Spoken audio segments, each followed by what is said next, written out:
Hi guys, Dennis Molloy again with our next installment of our kickboxing series, and we're going to work on the roundhouse kick today. Roundhouse kick is probably the most commonly used kick in kickboxing, so I'm going to really give you some good detail on this kick. Hopefully you guys will work on it and get it down. Once again, the stance should always be the same. I know I say that each time, but I want to stress that we don't want to telegraph what we're going to do by the stance we're standing in. I want to be able to do all of my hand strikes and kicks from the same stance without giving it away. I'll show you a few different options on the roundhouse kick today because this is a more complicated kick, and I'll break it down a little bit, give you an easier way and a more advanced way to work on this kick. Shoulder rotation again, we do that first on almost every kick. The thing that's hard about the roundhouse kick is we need your front foot to pivot, it has to turn. Now I can turn my shoulders and pivot my foot as I'm chambering, or I can turn my shoulders and turn my foot at the same time and then chamber. That's the easier way to do it because it doesn't require you to pivot. If you don't pivot or turn your foot and you throw a hard roundhouse kick, it really puts a lot of twisting action on the knee you're standing on. You can injure yourself. So that pivot, super important on avoiding injury to the knee, but it's also really important because I got to turn my body sideways to get my hip to turn over so I can hit with the top of my foot. That's what's different from the crescent kick. So the crescent kick has no pivot and we hit with the side of the foot.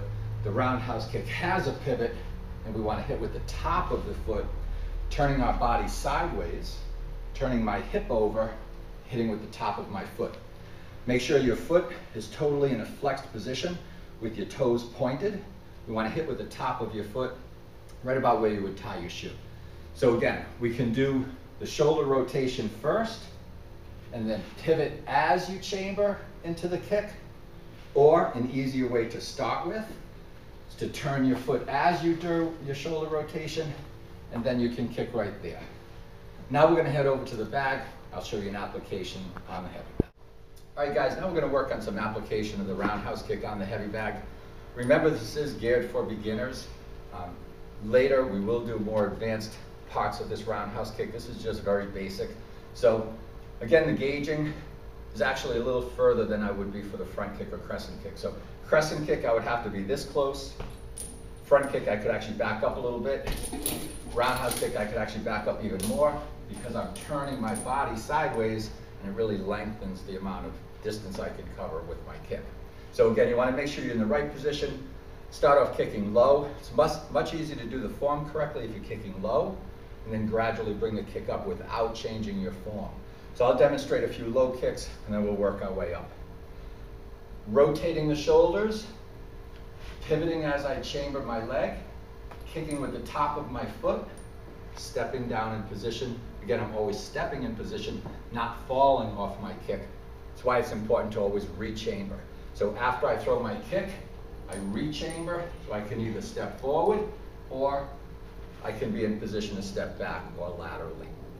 When you start blending the movements together, that's where this kick really gets its power. So as soon as I turn my shoulders, I want my hips to quickly rotate and catch up to my shoulder rotation. Makes the kick super explosive. So I'll do a few starting off low, then go a little bit higher. So I'm going to rotate my shoulder, low kick. A little higher, working the body. A little higher, working to the head. And again, I'm always in control of my balance. I can step back like I just demonstrated, or stepping forward in a position where I'd be able to follow up with my hands. That's going to be a whole nother lesson in getting from your kick to your punch. Call that transitioning, and also getting from your punches to your kicks. You can also kick with the lead leg. Okay? You don't have to just kick with the back leg. I can also kick with the lead leg by turning my back foot a little bit first. I can get my shoulder rotation and then still hit with good power on my lead leg. Now earlier I said you can just rotate and pivot, or you can step. The step is an easier way to do it, but it does have one big advantage. It takes you off your center line. It's a little bit more advanced, but you can use it as a counter. So if somebody's throwing a punch at you, by stepping off that center line, I can avoid the punch and put myself in a position to throw the roundhouse kick. So a little step into the roundhouse kick versus just standing into the roundhouse kick. Okay, so you can practice lead leg, You can practice front leg, and I recommend doing it from both stances. Get it down with your strong leg first, just a little bit easier that way, and then make the transition into practicing it from both sides.